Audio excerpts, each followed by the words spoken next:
ॐ अज्ञानतिमिरान्धस्य ज्ञानञ्जनशलाकया चक्षुरुन्मिलितं येन तस्मै श्रीगुरुवे नमः। ॐ नमो भगवते वासुदेवाय। ॐ नमो भगवते वासुदेवाय। ॐ नमो भगवते वासुदेवाय। श्रीमद् भागवतम दूसरा कैंटो छठा अध्याय का सारांश हम पढ़ेंगे, पुरुष सूक्त। तो इसमें हम सुनेंगे किस प्रकार से ब्रह्मा जी और नारद मुनि की चर्चा हुई और ब्रह्मा जी ने नारद मुनि को ज्ञान दिया नारद मुनि के प्रश्न पूछने पर।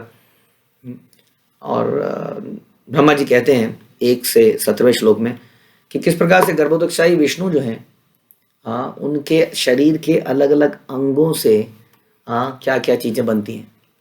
तो वो शुरुआत करते हैं पहले से 16वें श्लोक में कि उनकी जो गर्भोदकशाही विष्णु के बारे में बात कर रहे हैं कि किस प्रकार से उनका शरीर जो है, उनके जो बाल हैं, उनकी जो दाढ़ी है वो किस प्रकार से बादल बन जाते हैं, उनके जो नाखून हैं वो किस प्रकार से मिनरल्स एंड मेटल्स बनते हैं, उनकी जो भुजाएं हैं वो किस प्रकार से लोकपाल बनते हैं जो लोगों को प्रोटेक्ट करते हैं, उनके जो स्टेप्स हैं वो क्या हैं, भूर भूवर और स्वर्ग, तीनों लोग, उनके जो लोटस फीट हैं, भगवान के चरण कमल हैं, वो किस प्रकार से हमें सुरक्षा प्रदान करते हैं और सारी डिज़ायर्स को पूरा करते हैं। उनके जो गुदा है वो किस प्रकार से एनवी, मिसफॉर्चून, डेथ और हेल है। हमने जिक्र किया था कि संसार में जो नॉट सो गुड चीज़ें भी हैं उसका सोर्स भी भगवान ही हैं। उसके अलग अलग पर्पस हैं। उस प्रकार से उनकी जो पीठ है वो फ्रस्ट्रेशन, इग्नोरेंस, इमोरलिटी है। उनकी जो नसें हैं वो किस प्रकार से बड़ी बड़ी नदियां हैं। उनकी जो हड्डियां हैं वो किस प्रकार से बड़े बड़े पहाड़ हैं। उनकी जो बेली है, पेट है, वो किस प्रकार से ओशियंस हैं। और इस प्रकार से प्रधान मतलब जूस इन फूड है, फूड में जो रस है वो भगवान की बेली है। उनका जो हृदय है वो हमारा माइंड बनता है, और कॉन्शियसनेस जो है वो है धर्म। तो इस प्रकार से उनके अलग अलग अंगों के बारे में बता रहे हैं गर्भोदकशाही विष्णु, किस प्रकार से संसार की रचना, एक तरह से विराट रूप के बारे में हम चर्चा कर रहे हैं जो पहले भी हम सुन चुके हैं। उसके बाद इस डिस्क्रिप्शन के बाद ब्रह्मा जी नारद मुनि को बताते हैं 13वें से 16वें श्लोक में कि मैं ब्रह्मा, शिव जी और जितने भी लिविंग एंटिटी हैं और जो भी पास्ट में हुई हैं, जो फ्यूचर में होंगी, यानी कि ब्रह्मा, शिवा, जितने भी हम देवी देवता भी हैं वो भी भगवान की इस विराट रूप के अंदर ही आते हैं। ध्यान रखिए इस प्रकार से, यानी कि देवी देवता, ब्रह्मा, शिव ये अनंत हैं। क्यों? क्योंकि गर्भोदकशाही विष्णु अनंत हैं। क्यों? क्योंकि ब्रह्मांड अनंत है। हर ब्रह्मांड में गर्भोदकशाही विष्णु है जो अपने शरीर के अंगों से ये विराट रूप बना के इस प्रकार सृष्टि की रचना कर रहे हैं। और जितने भी देवी देवता हैं वो हर ब्रह्मांड में अलग अलग हैं। तो हर ब्रह्मांड में ब्रह्मा है, हर ब्रह्मांड में शिवा है। तो इस प्रकार से ये सारे उस विराट रूप के अंदर ही आते हैं। इसका मतलब देवी देवता भी इस भौतिक जगत के पार्ट हैं, इस भौतिक जगत के अंदर ही आते हैं। मैटीरियल जगत का पार्ट होते हैं देवी देवता। इसलिए देवी देवता हमें मुक्ति प्रदान नहीं कर सकते मृत्यु से, क्योंकि वो स्वयं ही इसका पार्ट है। अब 18वें से 22वें श्लोक में हम सुनते हैं भगवान की एक पाद और त्रिपाद शक्ति के बारे में। एक पाद विभूति और त्रिपाद विभूति, इसको ध्यान से सुनिए। एक पाद विभूति हम इस मैटीरियल जगत को कहते हैं। बेसिकली एक पाद और जो त्रिपाद है वो है मेजरमेंट, यानी कि 1/4 और 3/4, 25% और 75%। एक पाद 25%, त्रिपाद 75%। ये एक पाद है भौतिक जगत और त्रिपाद है आध्यात्मिक जगत। उन दोनों में कंपैरिजन किया जाता है इन श्लोकों में। तो बताते हैं कि एक पाद में जन्म और मृत्यु है और त्रिपाद में, यानी कि आध्यात्मिक जगत में, जन्म मृत्यु नहीं है। एक पाद में जितने भी रेजिडेंट्स हैं वो गृहस्था हैं, गृहमेधी हैं, गृहमेधी, यानी कि ऐसे गृहस्थ, ऐसे हाउस होल्डर जो कि घर में रह के इंद्रिय तृप्ति करने के लिए हाउस होल्ड बनते हैं। उसके बाद आता है कि जो एक पाद विभूति है, यानी कि भौतिक जगत, उसमें लोगों का भगवान के प्रति रुझान नहीं होता, बहुत कम देखने को मिला है। लेकिन त्रिपाद विभूति में, यानी कि आध्यात्मिक जगत में, लोग जो रेजिडेंट्स हैं वो टोटली भगवान के प्रति डिपेंडेंट होते हैं, उनसे प्रेम करते हैं। और जो नेचर ऑफ सोल है, सोल का हालत क्या है, एक पाद विभूति में जो सोल है वो प्रकृति पे अधिकार जमाना चाहती है, और त्रिपाद विभूति में जो सोल्स हैं वो भगवान की सेवा करना चाहती हैं। बहुत फर्क है।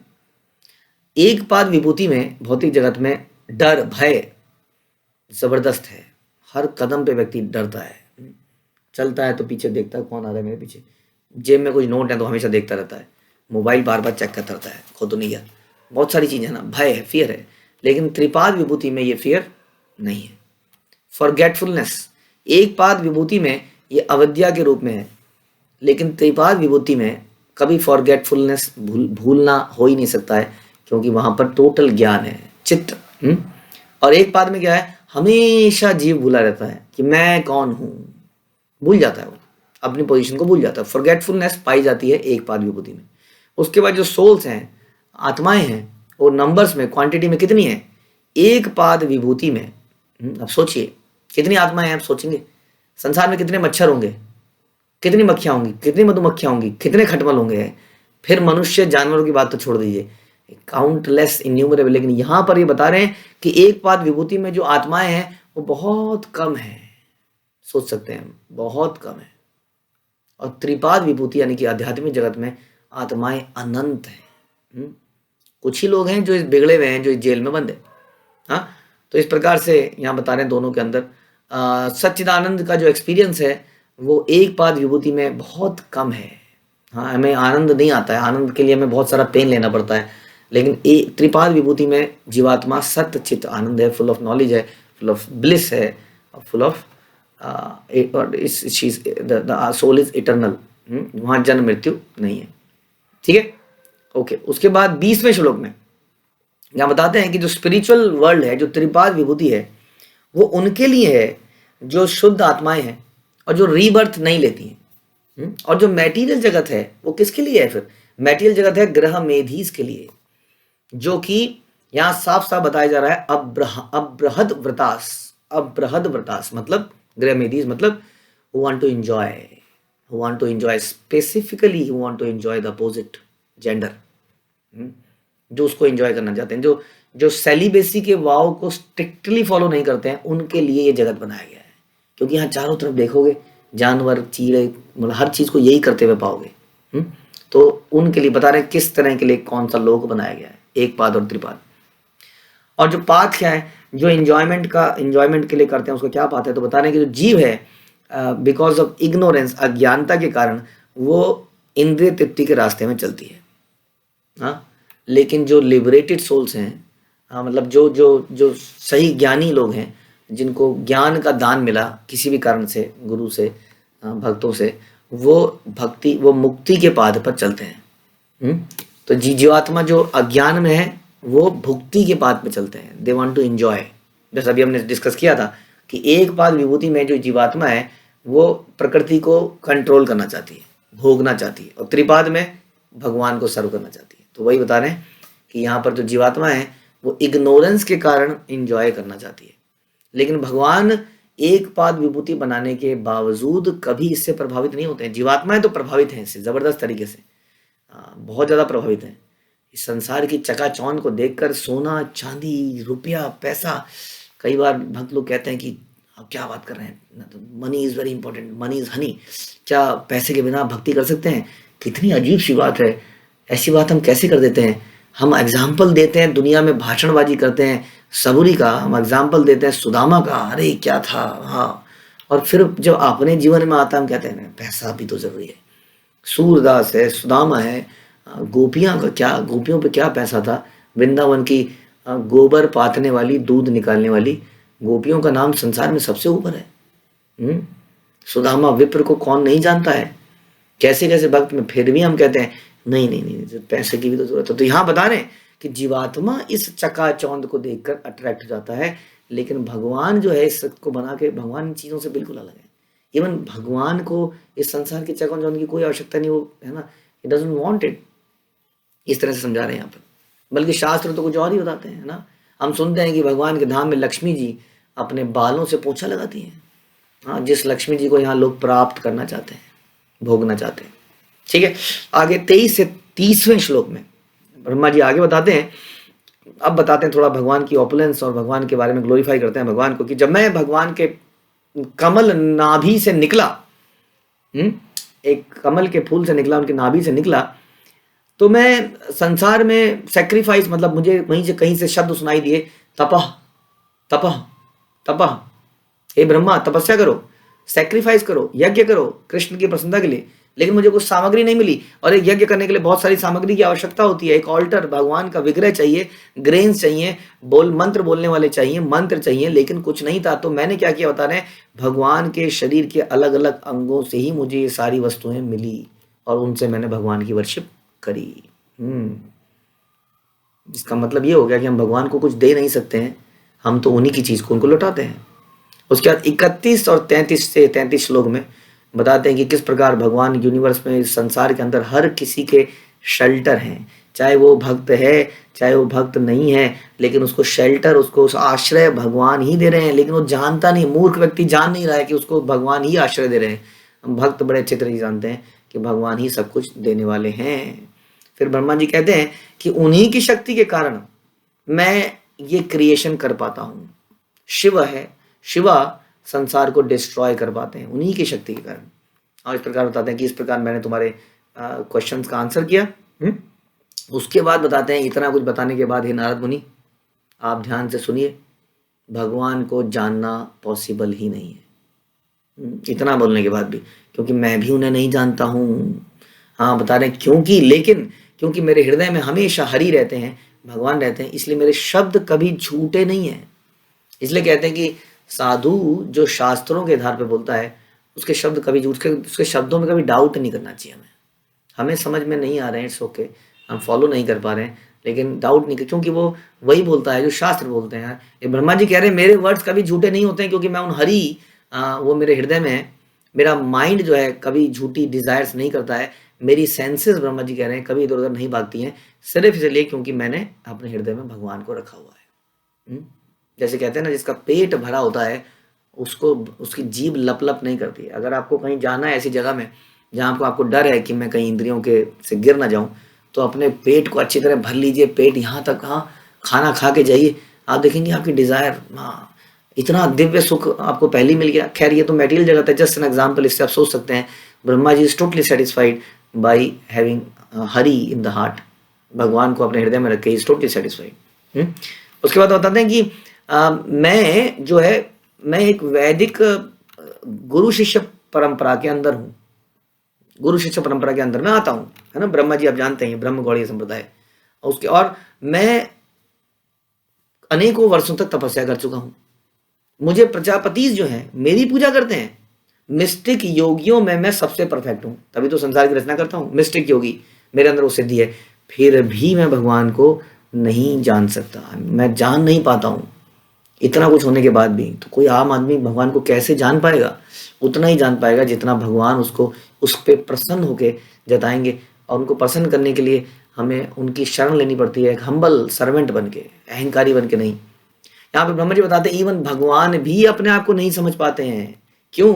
क्योंकि भगवान नित्य नई नई लीला करते हैं। भगवान की एक्सटेंशन है संकर्षण, जिनके अनेक फन हैं। संकर्षण हर फनों से भगवान की गुणगान करते हैं, और ऐसा कहते हैं कि जितनी देर में वो गुणगान करते हैं उतनी देर में भगवान न जाने कितनी सारी लीलाएं कर देते हैं। इसलिए भगवान भी अपने आप को कैसे जाने, क्योंकि वो अनंत हैं। इसलिए बता रहे हैं कि मैं यानी कि ब्रह्मा और शिवा, हम दोनों भी मिलकर कितना आनंद हो सकता है भगवान के धाम में, उनकी भक्ति में, इसका कोई लिमिट, इसका बता नहीं सकते हैं। कितना आनंद मिलेगा, कोई पूछे इतना इतना इतना कितना आनंद। वो कह रहे शिव जी और मैं इस बात को बता ही नहीं सकते, इसमें कितना आनंद मिल सकता है। हमारी कैपेसिटी से बाहर है। लेकिन आम जनता, आम आदमी भगवान की माया से बिविल्डर हो चुका है और इधर उधर भटक रहा है इस दिव्य आनंद को छोड़ के।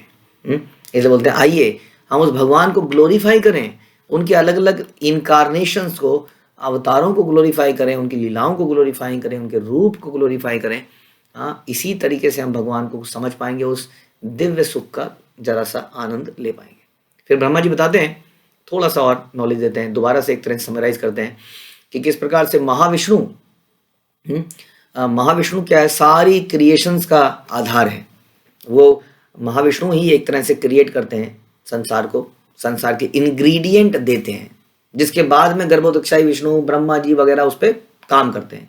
लेकिन वो जो यूनिवर्स को निकालते हैं अपने शरीर से, वो निकालने वाले महाविष्णु हैं, और वही एक्चुअली में डिस्ट्रॉय भी करते हैं। अपेरेंटली लगता है शिवा ने डिस्ट्रॉय किया, लेकिन वो यूनिवर्स को अपनी सांस लेके अंदर ले लेते हैं और समाप्त हो जाता है इस प्रकार से। हाँ, और भगवान की क्वालिटी बता रहे हैं कि वही भगवान वो एब्सोल्यूट ट्रुथ है। हाँ, वो रिलेटिव ट्रुथ नहीं है कि आज चीज कोई यहाँ सच है तो यहाँ गलत है। जैसे लोग कहते हैं ना कि गीता आज के युग के लिए नहीं है, ऐसा नहीं है। गीता इज एब्सोल्यूट ट्रुथ, क्योंकि ये एब्सोल्यूट ट्रुथ द्वारा बोली गई है। इसका मतलब ये हो गया किसी भी सिचुएशन में इसका कोई अपवाद नहीं हो सकता है। किसी भी सिचुएशन में, किसी भी युग में, किसी भी समय में भगवान और भगवान की वाणी, सारी चीज़ें भगवान से जो रिलेटेड हैं वो हमेशा सच रहती हैं। और इसमें जरा सा भी मटेरियल जो ये जगत है इसका मिश्रण नहीं है, क्योंकि मटेरियल इस जगत के एक पाद विभूति, इस जगत की चीज़ों के मिश्रण होते ही चीज़ों की गुणवत्ता समाप्त हो जाती है, उसकी ओरिजिनलिटी समाप्त हो जाती है। जैसे सोने में जरा सा तांबा मिला देते हैं, हाँ, तो सोने की शुद्धि कम हो जाती है। तो इसी तरह से यहाँ बता रहे हैं जो भगवान है, भगवान का जगत है, भगवान की लीलाएं हैं, भगवान जो भी संसार में करते हैं उसमें मटेरियल जगत का मिश्रण हो ही नहीं सकता है। जैसे तेल को पानी में डालते हैं तो तेल अलग ही रहता है, तो Krishna is like that. Krishna की एक्टिविटीज भी इसी तरह से है। जो जन्म कर्म च में दिव्यम, दिव्य है, ट्रांसेंडेंटल है। तो कैसे जाना जाए उनको? इतने ऐसे व्यक्ति को जाना कैसे जाए? तो यहाँ बता रहे हैं कि जो बड़े बड़े थिंकर हैं, बुद्धिजीवी हैं, बुद्धिमान लोग हैं, तपस्वी लोग हैं, ये सब लोग किस प्रकार भगवान को पा पाते हैं? ये बता रहे हैं कि वही व्यक्ति भगवान को समझ पाता है, पा पाता है, जिसकी पहली क्वालिफिकेशन क्या है, बिगिनिंग क्वालिफिकेशन क्या है, कि वो अपनी इंद्रियों पे वश करता है। लेकिन जो व्यक्ति अनयूजलेस आर्गुमेंट करते हैं, हाँ, यहाँ बता रहे जा रहा है 41वें श्लोक में कि उसकी साइट से भगवान, उसकी नज़र से, उसकी दृष्टि से भगवान हमेशा के लिए चले जाते हैं। इसलिए इसका मतलब आर्गुमेंट से भगवान को नहीं जीता जा सकता, लेकिन अपनी इंद्रियों पे कंट्रोल करके भक्ति को प्रारंभ करके जीता जा सकता है। भक्ति तो करनी पड़ेगी। और उसके बाद आते हैं कि किस प्रकार से कारणोदकशाही विष्णु जो हैं भगवान के इनकारनेशन है, और वो किस किस के मालिक हैं। वो टाइम के, स्पेस के जो ये बनाते हैं, वो cause and effect, mind, element, ego, mode, senses, universal form, Garbhodakashayi Vishnu, इन सब चीज़ों का जो सोर्स है वो है कारणोदकशाही विष्णु। और वो कारणोदकशाही विष्णु भगवान की एक अंश है। इस बता रहे हैं कि जिस संसार की जितनी भी वस्तुएं हैं वो भगवान का स्वरूप नहीं है, वो भगवान की एक शक्ति है। हाँ, कई लोग कहते हैं ये जो विराट रूप है यही तो है भगवान, अदृश्य, उनका कोई रूप नहीं है, सौंदर्य नहीं, ये भगवान की शक्ति है। शक्ति का कोई रूप नहीं होता ना, जैसे धूप है, क्या धूप का कोई रूप है? धूप का कोई रूप नहीं है। लेकिन क्या सूर्य लोक का रूप? हाँ, दिखता तो है गोल गोल, लेकिन धूप का कोई लोक है, धूप का कोई स्वरूप नहीं। तो ये जो भगवान की ये जो शक्ति है, जो चीजें हम देख रहे हैं, ये वास्तव में भगवान की शक्ति है। इसलिए अनाड़ी लोग समझते हैं कि भगवान का रूप नहीं है। शक्ति के पीछे जाना पड़ेगा कि शक्ति निकल कहाँ से रही है, तब भगवान का रूप दिखेगा। इसलिए मैं ब्रह्मा उन भगवान, उन विशेष भगवान जिनका रूप है, जो श्याम सुंदर है, ये श्याम सुंदरम अचिंत गुण स्वरूपम, इनके गुण क्या है?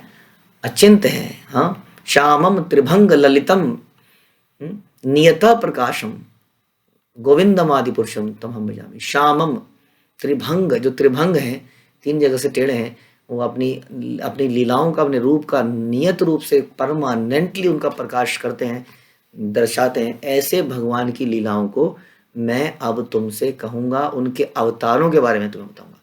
तो अगले चैप्टर में ब्रह्मा जी भगवान के अवतारों का डिटेल्ड वर्णन करेंगे।